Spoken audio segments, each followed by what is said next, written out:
ಚಿತೆಯನ್ನು ತಯಾರಿಸಿ ಉರಿಯುತ್ತಿರುವಂತಹ ಅಗ್ನಿಯ ಮಧ್ಯದಲ್ಲಿ ಆತನ ಶರೀರ ಭಸ್ಮವಾಯಿತು. ದದಾಹರಾಮೋ ಧರ್ಮಾತ್ಮ ಸ್ವಬಂಧುಮಿವ ದುಃಖಿತಃ ಅಂತ ಮಾತು ಹೇಳಿದರು.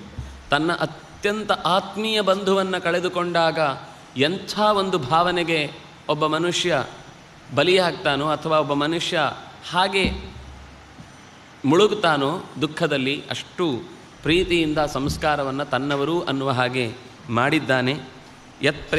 ಯತ್ತತ್ಪ್ರೇತಸ್ಯ ಮರ್ತ್ಯಸ್ಯ ಕಥಯಂತಿ ದ್ವಿಜಾತಯ ತತ್ಸರ್ಗಗಮನಂ ತಸ್ಯ ಪಿತ್ರ್ಯಂ ರಾಮೋ ಜಜಾಪಃ.